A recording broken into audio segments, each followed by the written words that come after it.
So much green on the board that BlackRock's chief, Larry Fink, said today that he thinks investors should be 100% in stocks. Should investors be as bullish as Mr. Fink and go all in, or is there reason to be cautious?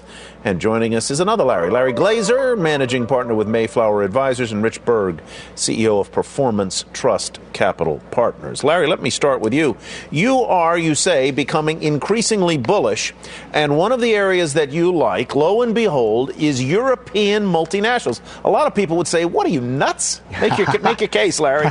You know, Larry Fink has the right idea here, and we know that he is on the right track. Now, maybe it's not 100% stocks for all investors, but we know that stocks represent a compelling value relative to many areas of the fixed income market. You know, bonds have had a 20-year bull market, and stocks have done nothing for 10 years, and investors are desperate for returns, and they are embracing the equity markets. We see a bull market moving here. We see a bull market underneath. We see a sector rotation. And when we see the action where investors want to be, we see movement towards many of the European areas. Those laggards from last year are the winners this year. And that's what investors need to key into. Companies like, Larry. Sure, absolutely. Well, when we look at some of the more cyclical industrial areas, again, all of the areas that were beaten up last year are seeing relative strength this year because that's where the compelling value is. Companies like Telefonica, a European telecom company, again, higher yield, big discount to the so-called safe haven domestic companies. Companies like Total, again, a European energy company, again, higher yield, big discount in valuation to U.S. companies. All around the world, Siemens, these are companies that are play on global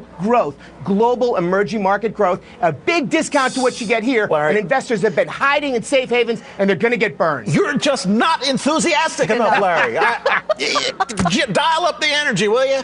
Rich, the onus is on you. You got to match that performance, baby. And I guess I gotta go. I gotta throw some cold water on this party or something. Well, I think you probably will because in your book, the bond market's always right? Well, the bond market isn't always right, but let me tell you something. The person with the most inside information is Ben Bernanke, and he's been pretty explicit. I'm not raising rates for years. The economy is not healthy. The labor market is not healthy. So you may be singing all happy songs on stocks, but he's encouraging us to look at this a little bit more less sanguinely and a little bit more, but isn't he we're not out of the woods at all. Isn't he trying to get investors to take on a little bit more risk, put a little alpha in their portfolio, which would mean perhaps stocks?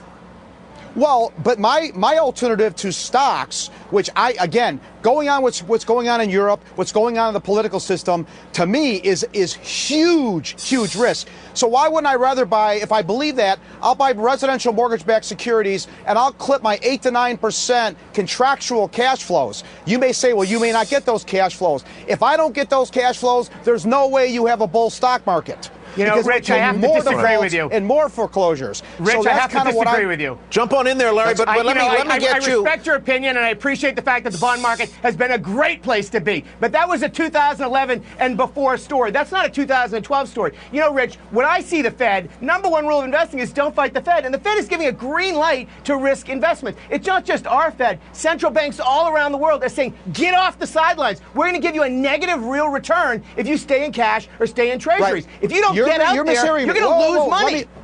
Let me talk to you. You're saying that I'm encouraging you to be in the bond market. No way. The bond market is big, much bigger than the stock market. Sure. It is telling you that they're not bullish on the economy. You can't sit with a 1.9% 10-year treasury if the collective buyers are telling you that they're willing to accept that yield. They don't like the economy. I'm not saying I'd be in the treasury market either. I think it's way overbought, but it's the reality of the market. I'm saying is the stock market is not my alternative. Lower quality muni bonds are my alternative. So Rich is concerned about securities are my. Rich is concerned about sort of undervaluing the economic risk. Larry, you say that you're concerned about investors undervaluing inflation risk. That's right. Those are two opposite things. Mr. Bernanke says he doesn't see any inflation out there. Why do you?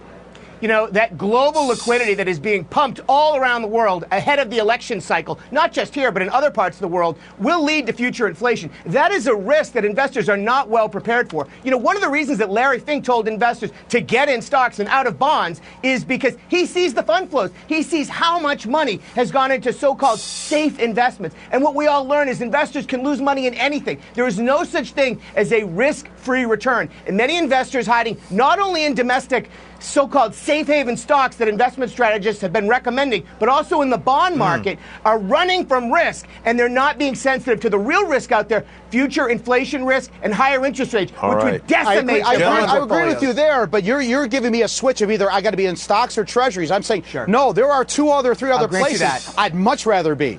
You guys both get to come back. Okay? All right, we'll come back. Continue this conversation. Promise me you'll do that. Thanks very much. We have to leave it there. That was fun. It was fun. All right. What's worrying you about these markets? You heard what Rich and Larry just said. Email us at powerlunch@cnbc.com or send us a power tweet at powerlunch. That'd be at powerlunch. Mr. Glazer likes his caffeine right before the show, Yes, he's a Red Bull kind of guy. He is.